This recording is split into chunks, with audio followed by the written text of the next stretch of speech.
பீகிரு சொந்தங்களுக்கு வணக்கம். இன்னைக்கு நேர்காணல் இருப்பவர் அரசியல் விமர்சகர் திரு ரவிசங்கர் அவர்கள். வணக்கம். வணக்கம். வணக்கம். கரூர்ல ஒரு துயரமான சம்பவம் நடைபெற்றது. இன்னைக்கு நடைபெற்ற காரணமாக இந்த டிவிகே நடிகருமான தலைவர் திரு விஜய் அவர்கள் அந்த பாதிப்புக்கு உள்ளான குடும்பங்களை இங்க சென்னையில அவரோட இதுல சந்திச்சிருக்காரு. அந்த சந்திப்புல என்ன பேசியிருக்காரு, என்ன நிகழ்வுகள் நடந்தது, எல்லாரும் 41 குடும்பமும் வந்தாங்களா, இல்ல யார் யார் வந்தாங்க? இது நீங்க சொன்ன மாதிரி ரொம்ப ஒரு துயரமான சம்பவம். போன மாதம் செப்டம்பர் 27ஆம் தேதி நடந்தது. 41 ஃபேமிலி, 41 மெம்பர்ஸ் இறந்து போனாங்க. அதை தாண்டி 100 பேருக்கு மேல இன்ஜூர்டு, காயப்பட்டிருக்காங்க, ஹாஸ்பிட்டல் அட்மிட்டாக இருக்காங்க. அண்டு இதை விஜய் அவங்கள அன்னைக்கு போய் பார்க்க முடியலை. அது பெரிய ஒரு விஜய்க்கு அகேன்ஸ்டாக ஒரு கிரிட்டிசிசமாக இருந்தது. அண்டு இதில் எந்த விதத்துலையும் எனக்கு ஒரு குறையும் சொல்ல முடியவில்லை விஜய்க்கு அகேன்ஸ்டாக வந்த கிரிட்டிசிசத்தை பற்றி. ஏன்னால் இவர் அங்கேருந்து மேபி கொஞ்சம் பதட்டப்பட்டிருப்பார்னு நினைக்கிறேன். அவ்வளோதான். அவர் உடனே அங்கேருந்து கிளம்பி திருச்சியிலேருந்து சென்னையும் விட்டார். சென்னை அதுக்கப்புறம் ஒரு 14-15 நாளைக்கு மேலே அந்த டாப்பிக்கை பற்றியும் பேசலை, எதுவுமே பண்ணவில்லை.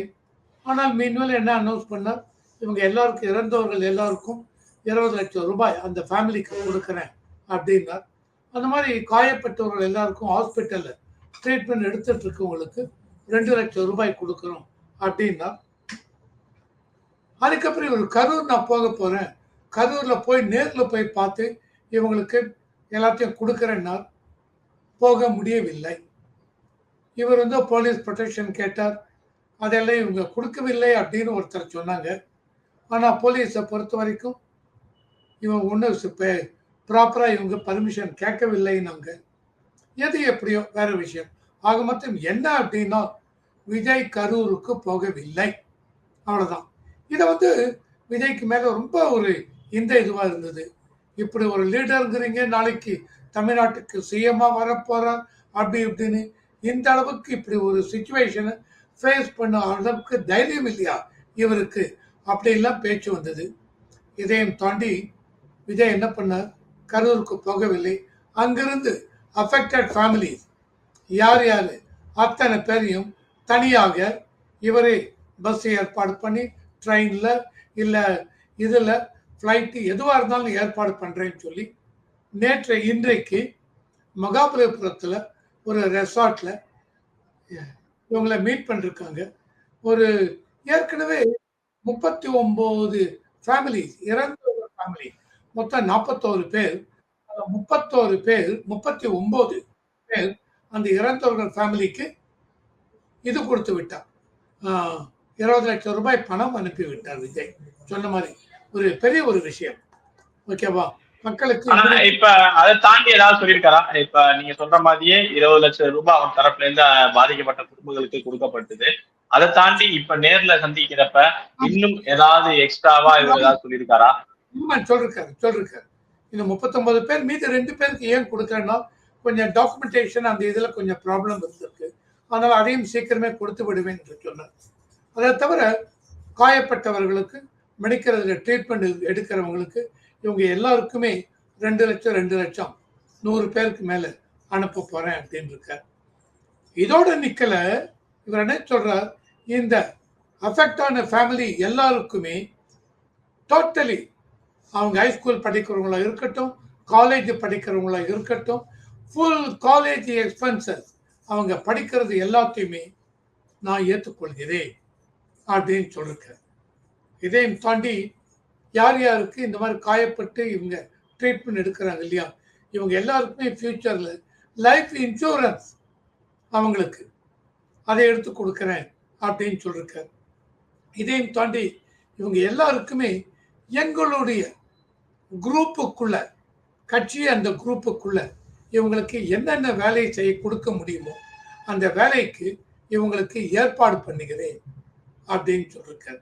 ஸோ இது கொடுத்த காம்பன்சேஷன் கொடுத்தாச்சு, ஃபர்தராக எக்ஸ்பென்சஸ் நான் எடுத்துக்கிறேன்னு சொல்லியாச்சு.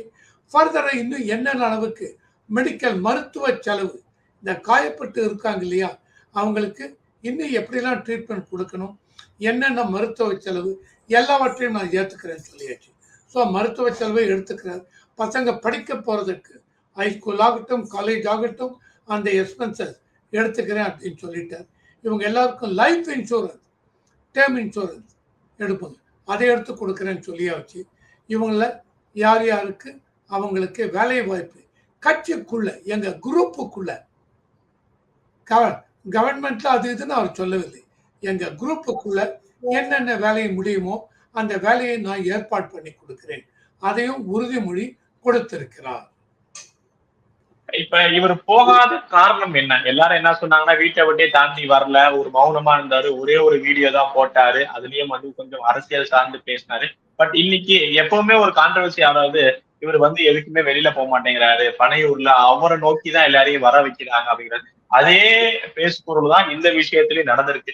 இது யார் மேல தவறு நினைக்கிறீங்க? விஜய் போகாம இருக்கிறதுக்கான காரணம் என்ன? இல்ல சார், இதுல நமக்கு 2 விஷயம் தெரியணும் சார். தெரியவில்லை. என்ன தெரியவில்லை அப்படின்னா, விஜய் ஆரம்பத்தில் சொன்னார், நான் கரூர் போறதுக்கு safety angle, security angle protection வேணும். ஏனால் என்ன சார் ப்ரொடெக்ஷன்? விஜய் கேட்பதில் நியாயம் இருக்கிறதா? கண்டிப்பாக நியாயம் இருக்கிறது. என்ன அப்படின்னு சொன்னால், சார் இவர் போறார் சார், போகும்பொழுது ஏதாவது ஒரு அசம்பாவிதம் இவருக்கோ இவருடைய உயிருக்கோ ஏதாவது நடக்கிறதுன்னு வச்சுங்க, யார் பொறுப்பு எடுத்துப்பாங்க சார்? என்ன சொல்லுவீங்க? பாதிக்கப்பட்ட மக்கள், அந்த குடும்பத்தை சார்ந்தவர்கள், அவங்க இவர் இது பண்ணிட்டாங்க சொல்லலாம், இல்ல வேற ஏதாவது தீய சக்தி உள்ள அவங்க பண்ணலாம், தெரியாது. அதனால ப்ரொடெக்ஷன் வேணும்னு கேட்டார் சார். ப்ரொடெக்ஷனுக்கு இவர் அப்ளை பண்ணாரா? என்னைக்கு அப்ளை பண்ணார்? என்ன ப்ரொடெக்ஷன் கேட்டார்? என்னென்ன கண்டிஷன் கேட்டிருந்தார்? நாங்கள் அவங்கள மீட் பண்ணுறதுக்கு என்னென்ன மாதிரி எனக்கு செக்யூரிட்டி ஆங்கிளில் என்னென்ன கண்டிஷன் வேணும்னு கேட்டிருந்தார்? தெரியவில்லை சார். இவங்களுக்கு இவர் போட்டு போலீஸ்க்கு இதை போயிட்டா, போனதுக்கப்புறம் போலீஸ் வந்தது வரவில்லை, இன்னை தேதிக்கு வந்தது, அதை ப்ராசஸ் பண்ணுதுன்னு சொன்னாங்களா? தெரியவில்லை. 2வது, இல்லை வந்தது ஆனால் கொடுக்க முடியாது அப்படின்னு சொல்லிட்டாங்களா? தெரியவில்லை. ஆர் இழுத்தடிக்கிறார்களா? தெரியவில்லை. இது எதுவும் தெரியாம சொல்ல முடியவில்லை. ஆனால் விஜய் சார் எப்படி சார் போவோம்? ஒரு பெரிய ஒரு உயிர் சேதம் நடந்தது சார். நான் முன்னாடி சொன்ன மாதிரி ஏதாவது ஒரு ஆங்கிள் ஆயிடுத்து சார், என்ன சொல்வீங்க? அப்ப அரசாங்கம் என்ன சொல்லலாம்? இல்லை இவரே அவசரப்பட்டு போனாரு, இவர் அவங்கள கூப்பிட்டு இங்க பேசியிருக்கலாமே, முன்னாடியே வீடியோ கான்ஃபரன்சிங்ல விஜய் பேசினார், விஜய் பேசி விட்டாரு, ஸோ இவங்களுக்கு வரவழைச்சு பேசியிருக்கலாமே அப்படின்னு பேசலாம். இப்ப என்ன சொல்றாங்க? இல்ல இல்ல இவர் பயப்படுறாரா? என்ன சார் பயம்? ஒரு பயமும் இல்லை. ஏனால் விஜய் பொறுத்த வரைக்கும் இந்த 2026 எலெக்ஷன் அவருக்கு இதுவரைக்கும் நல்லா போயிட்டு இருந்தது சார். போற இடமெல்லாம் அப்படி ஒரு கூட்டம். இந்த இன்சிடென்ட் நடந்ததுக்கு அப்புறம் எல்லாமே ஒரு இதுவாயிடுது. இதுக்கப்புறம் இன்னும் எந்த ஒரு எலெக்ஷன் மீட்டிங்க்கு போகவில்லை. இல்ல இதுக்கப்புறம் அவரு கேம்பெயின் பண்றதுக்கான வாய்ப்பு இருக்கா? ஏன்னா கரூர் தான் பெரிய இதா இருந்தது. இன்னைக்கு அவர் அந்த பாதிக்கப்பட்ட மக்களையும் அவங்க குடும்பத்தையும் சந்திச்சிட்டாரு. சோ அடுத்த கட்ட நகர்வு விஜய் தரப்புல இருந்து என்ன மாதிரி இருக்கும்? ஏன்னா தொடர்ந்து மௌனம், எலெக்ஷன் நெருங்கிட்டே இருக்கு. சோ அவரோட அடுத்த மூவ் எப்படி இருக்கும்? கண்டிப்பாக கேம்பெயின் ஆரம்பிப்பார். இது என்னுடைய யூகம், என்னுடைய யூகம். ஏன்னா சார் அரசியல் கட்சி ஆரம்பிச்சிருக்காரு சார். அரசியல் கட்சி ஆரம்பிச்சு அந்த அளவுக்கு கூட்டம் வருது. இந்த கூட்டமே வராம இருந்திருந்த இந்த கரூர் துயர சம்பவம் நடக்காம இருந்திருந்தால் இத்தனை நேரத்திற்கு ஏதாவது 2-3 கட்சிகள் அவரோட கூட்டணி கூட போயிருக்கலாம், இவருக்கு வர கூட்டத்தை பார்த்து. ஓகேவா? ஆனால் இப்ப எல்லா கட்சிகளும் மௌனம் காக்கின்றன. எதற்காக மௌனம் காக்கின்றன என்றால், விஜய் இன்னும் அவருடைய நிலைப்பாடு பொறுத்த வரைக்கும், எஸ் 2026 எலெக்ஷன்ல நான் மறுபடியும் போட்டியிட போறேங்க, இந்த கரூர் துயர சம்பவம் ஒரு அபரேஷன், நடக்கக்கூடாது, நடந்து விட்டது, அதையும் தாண்டி வெளியில வர இயர் ஆஃப்டர் இந்த மாதிரி நடக்காம இருக்கணும், பார்த்துக்கொள்ள போகிறோம். நாங்க கேட்ட மாதிரி சுப்ரீம் கோர்ட் ரிட்டையர்டு ஜட்ஜு கீழே ஒரு கமிட்டியும் ஆரம்பிச்சாச்சு. சிபிஐ என்கொயரி உள்ள வந்தாச்சு. இந்த சிபிஐ என்கொயரி அவங்க மானிட்டர் பண்றாங்க. ஸோ இது ஒரு பக்கம் நடக்கட்டும். மக்களை நான் பார்த்து விட்டேன். 41 இறந்து போன மக்களோட குடும்பத்துல 39 பேருக்கு 20 லட்சம் நான் கேட்ட மாதிரி கொடுத்தாய் விட்டது. மற்ற எல்லாருக்கும் என்னென்ன கொடுக்கணும் அதையும் சொல்லியிருக்கேன். என்னை பொறுத்த வரைக்கும் இதையும் தாண்டி மறுபடியும் நான் வரப்போறேன். இன்னைக்கு இல்லாட்டாலும் நவம்பர் 1 தேதி, 10 தேதி, 15 தேதிக்கு மேல விஜய் கண்டிப்பாக அரசியல் எலெக்ஷன் கேம்பெயின் வருவார். அவர் என்ன பார்த்துட்டு இருக்காரு சார்? ஏன்னா இவ்வளவு பெருசா ஆரம்பிச்சுட்டு விட்டுட்டு போனாருன்னு வச்சுங்க, என்ன ஆகும்? விஜய்க்கு தைரியம் இல்லை பாத்தீங்களா? கான்பிடன்ஸ் இல்லைன்னா இந்த பேச்சு அந்த பாதிக்கப்பட்ட குடும்பங்கள், இந்த பாதிக்கப்பட்ட குடும்பங்களோட மனநிலை எப்படி இருக்கு? அவங்க ஏதாவது விஜய் மேல கோவப்பட்டாங்களா? ஏதாவது சலசலப்புக்கு இன்னைக்கு அந்த மீட்டிங்ல, அந்த சந்திப்புல நடைபெற்றதா? அவங்களோட மனநிலை எப்படி இருக்கு சார்? இவங்க அந்த மீட்டிங்ல பொறுத்த வரைக்கும் அவ்வளவு தூரம் இவர் கூட்டு வந்திருக்காரு சார். இவங்க வந்திருக்கிறது ஒரே இது என்ன சார் காமிக்கிறது? விஜயை பார்க்கணும், ஓகே, அவர் வருத்தப்பட்டு விட்டார், நம்ம எல்லாருக்கும் காம்பன்சேஷன் இழப்பீடு கொடுத்து விட்டார், இதையும் தாண்டி நம்மளை கூப்பிடுறார், பேச விருப்பப்படுறார், நம்ம போகலாம் அப்படின்னு அத்தனை ஃபேமிலியும் வந்திருக்காங்க. அப்படின்னா என்னுடைய அப்சர்வேஷன்ல நான் இது எப்படி எடுத்துக்கிறேன் அப்படின்னா, அந்த இவங்க எல்லாருமே விஜயோட இந்த இதில் விஜய் பர்சனலா நான் சொல்ல மாட்டேன் சார். அந்த கட்சி இன்னும் கொஞ்சம் கவனமாக இருந்திருக்க வேண்டும். கூட்டம் 12 மணிக்கே இவ்வளவு கூட்டம் வந்தது. இதை நீங்க கவனிக்க தவறிவிட்டீர்கள். அந்த தமிழக வெற்றி கழகம் விஜய் கிட்ட சொல்லிருக்கலாம், விஜய் நீங்க அவசரமா வான்னு சொல்லிருக்கலாம், இல்ல விஜய் கிட்ட பேசி மீட்டிங்கை கேன்சல் பண்றது விடுங்க. இதெல்லாம் நிறைய பேசியாச்சு, முடிஞ்சு போயிடுச்சு. அத்தனை மக்களும் இறந்து போன அவங்களுடைய ஃபேமிலி இவங்க வந்து விஜய் மீட் பண்ணிருக்காங்க அப்படின்னா அவங்க விஜயை ஏற்றுக்கொண்டு விட்டார்கள். எஸ், விஜய் நமக்காக வருத்தப்பட்டிருக்கிறார், நடந்தது நடந்து விட்டது, நமக்கு இழப்பீடு கொடுத்து விட்டார், இதையும் தாண்டி என்னென்ன நம்ம ஃபேமிலிக்கு செய்ய போகிறோம் இன்க்ளூடிங் எஜுகேஷன் அதையெல்லாம் சொல்லிருக்கார். மறப்போம் மன்னிப்போம் அப்படின்னு தான் அவ்வளவு ஃபேமிலியும் இங்க வந்திருக்காங்க அப்படிங்கிறது என்னுடைய ஒப்பீனியன். இன்னொரு பக்கம் நடந்திருக்கு என்னன்னா, சிபிஐ தனது முதல் தகவல் அறிக்கை எஃப்ஐஆரை வந்து கோர்ட்ல சமர்ப்பித்ததா செய்திகள் பார்க்கிறோம். விசாரணை ஆரம்பித்து விட்டதா சிபிஐ?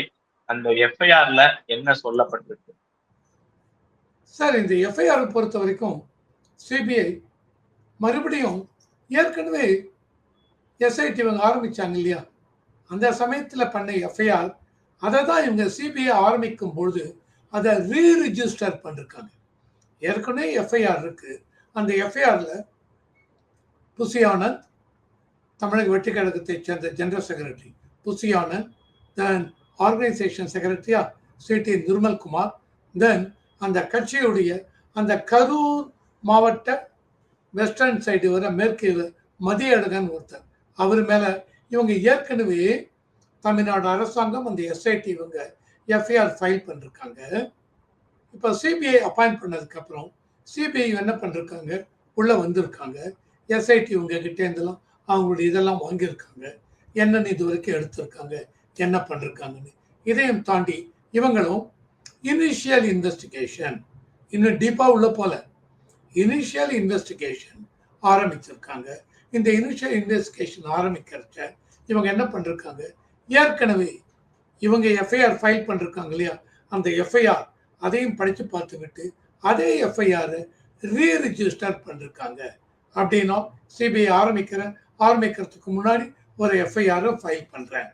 இது இனிஷியல், இதுதான், it is not a final one. So ஏற்கனவே இருந்த எஃப்ஐஆர் ரீரிஜிஸ்டர் பண்ணிருக்கார். அந்த எஃப்ஐஆர்ல யார் யார் பேர் இருக்கோ அதே புசி ஆனந்த், மதியழகன், சிடி நிர்மல்குமார் இவங்க பேரெல்லாம் இங்க இருக்கு. அண்டு இவங்க சிபிஐ என்ன பண்ணிருக்காங்க, section 420 of IPC code. Okay, இப்போ ஐபிசியில பாரதிய நியாய சங்கத் இதுவா என்னமோ வருங்களே, பிஎன்எஸ். ஸோ அதுக்கிட அதே இந்த செக்ஷன் 420 இதுல சீட்டிங், அந்த சீட்டிங் கீழே ஒரு இது. தென் செக்ஷன் 66, இந்த செக்ஷன் 66 பார்த்தீங்கன்னு வச்சுங்க, எலக்ட்ரானிக் டிவைஸ் அதில் யூஸ் பண்ணி ஃப்ராடுலண்ட் இதில் சிக்னேச்சர் அதெல்லாம் பற்றி அந்த கோடு இந்த செக்ஷன் 66 கீழே இதெல்லாம் வருது. செக்ஷன் 66, செக்ஷன் 420 ரெண்டையும் கோட் பண்ணி இந்த எஃப்ஐஆரை இவங்க ஃபைல் பண்ணிருக்காங்க. இதையும் தாண்டி டீட்டெயில்டாக உள்ள என்ன பண்ணிருக்காங்க சார்? பொதுவாக இந்த எஃப்ஐஆர்லாம் இவன் பண்ணும்பொழுது எப்படி பண்ணுவாங்க அப்படின்னா, சார் யார் யாரை நான் விசாரித்தேன், என்னென்ன எவிடன்ஸ், யார் யார் விட்னஸ் அந்த டீட்டெயிலாம் இருக்கும். இதையும் தாண்டி என்னென்ன அந்த இடத்துல டாக்குமெண்ட்ரி எவிடன்ஸ்லாம் எங்களுக்கு கிடைச்சது, அந்த டாக்குமெண்ட்ரி எவிடன்ஸ்லாம் அட்டாச் பண்ணுவாங்க. இதையும் தாண்டி நான் இப்போ சொன்ன மாதிரி ஃப்ராடுலண்ட் ஆக்டிவிட்டி செக்ஷன் சீட்டிங் அது இதெல்லாம் இருந்தால் அது என்ன, இப்போ செக்ஷன் 420 போட்டிருக்கோம். இந்த செக்ஷன் 420 சப்போர்ட் பண்ணி என்னென்ன டாக்குமெண்ட்ரி எவிடன்ஸ், அதே மாதிரி செக்ஷன் 66 சொல்லிருக்கேன். செக்ஷன் 66 எஃப்ஐஆர்ல போட்டீங்க சிபிஐ. இப்போ இந்த செக்ஷன் 66 என்ன ஃப்ராடுலண்ட் நடந்தது, எலக்ட்ரானிக் இதில் என்னென்ன மாதிரி இவங்க ஃப்ராடுலண்ட் ஆக்டிவிட்டி பண்ணிருக்காங்க, என்ன சிக்னேச்சர் ஃப்ராடு பண்ணிருக்காங்க, இந்த செக்ஷன் 66 கீழே ரிஜிஸ்டர் பண்ணிருக்கீங்களா, அதெல்லாம் என்ன, அந்த டீட்டெயில் இவ்வளவு இதையும் டீட்டெயில்டா இவங்க நாளைக்கு சப்போர்ட்டிங் எவிடன்ஸா சிபிஐ கொடுக்கணும். அந்த மாதிரி கொடுக்கும்போது செக்ஷன் 420 செக்ஷன் 66 யார் மேல என்ன பண்ணிருக்கீங்க அதெல்லாம் தெரியும் டீட்டெயிலாக. இதையும் தாண்டி இதுதான் இன்வெஸ்டிகேஷனா, இதையும் தாண்டி இன்னும் வைடர் ரேஞ்ச் போக போகிறதா, யார் யாரெல்லாம் உள்ளே கொண்டு வர போகிறீங்க, இந்த கட்சியாது அந்த கட்சி வேற ஏதாவது கட்சி உள்ளே வர போகிறாங்களா, சிபிஐ பொறுத்த வரைக்கும் இல்லை, டிவிகே அண்ட் புசியான் நிர்மல்குமார் இவங்க மேலே தான் இல்லை, அந்த மாதிரி போகிறான்னு வச்சுங்க. இதுக்கு தான் மானிட்டரிங் கமிட்டி இருக்குது மேலே. Supreme Court retired judge Ajay Rastogi, அவருக்கு எயிட் பண்ணுறதுக்கு 2 IPS official, inspector general of police கேடரில், ஓகேவா, அவங்களும் இருக்காங்க. அவங்களும் வந்தாச்சு. மானிட்டர் பண்ணும்பொழுது சிபிஐக்கு அவங்க சொல்லுவாங்க, சிபிஐ அவங்க இஷ்டத்துக்கு ஒரு டைரக்ஷனில் போக முடியாது, வாங்க வாங்க வாங்க இந்த சைடு, இவங்களை மட்டும் பார்த்துட்டு இருக்காதீங்க. புசியானந்த் நிர்மல்குமார் இது அவங்க போட்ட எஃப்ஐஆர், அதை நீங்கள் ரீரிஜிஸ்டர் பண்ணிருக்கீங்க. இதையும் தாண்டி நீங்கள் என்னென்ன கலெக்ட் பண்ணீங்க, யார் யாரை பார்த்தீங்க, இந்த போஸ்ட்மார்ட்டம் பண்ண டாக்டர்ஸ் அதுக்குது, அதில் என்னென்ன எவிடன்ஸ் கலெக்ட் பண்ணீங்க, அத்தனை இதையும் கேட்பாங்க. எவ்வளோ போலீஸ் இருந்தாங்க, இவ்வளோ கூட்டம் வந்திருக்கு, எவ்வளோ போலீஸ் அங்கே இருந்தாங்க, 500 600ங்கிறாங்க, அவ்வளோ போலீஸ் இருந்தாங்களா, 12 மணிக்கே கூட்டம் வந்துருத்துங்கிறாங்க. 12 மணிலிருந்து சாயங்காலம் 7:20 வரைக்கும் அதே 27,000 30,000 பேர் அங்கே இருக்காங்க. ஆனால் ஒன்றும் நடக்கவில்லை. அங்கே ஒரு கூட்ட நெரிசல் எதுவும் நடக்கவில்லை, அமைதியாக இருக்கிறாங்க, எந்தவித ஆபத்தும் நடக்கவில்லை. 7:20க்கு மேல கூட்ட நெரிசல், 41 பேர் இறந்து போயிருக்காங்க, 100 பேருக்கு மேல இன்ஜூர்ட் ஆயிருக்காங்க. எதனால ஆனாங்க, இதை நீங்க பாத்தீங்களா சிபிஐ, இதுக்கு விட்னஸ் விசாரணை, இதெல்லாம் இந்த மானிட்டரிங் கமிட்டி இருக்காங்க இல்லையா, சிபிஐ சொல்லுவாங்க. இந்த ஆங்கிள் பாருங்க, இந்த ஆங்கிள் இவ்வளவு டீட்டெயில்டும் வந்ததுக்கு அப்புறம் தான் ஃபுல் டீட்டெயில்டு அந்த எஃப்ஐஆர்லேயே இன்னும் திருச்சி வேற ஃபர்தர் ஆட் பண்ணுவாங்க. இன்றைய தேதிக்கு இவங்க போட்ட எஃப்ஐஆர்ல நான் முன்னாடி சொன்னேன் இத்தனை டீட்டெயில் இல்லை. அதனால எஃப்ஐஆர் போட்டிருக்காங்க தெரியும், அதுக்கு மேல வேற ஒரு டீட்டெயிலும் எந்த விதத்திலும் சர்ச் பண்ணி பார்த்ததுல எந்த ஒரு இன்ஃபர்மேஷனும் டீட்டெயில்டு இன்ஃபர்மேஷன் கிடைக்கவில்லை.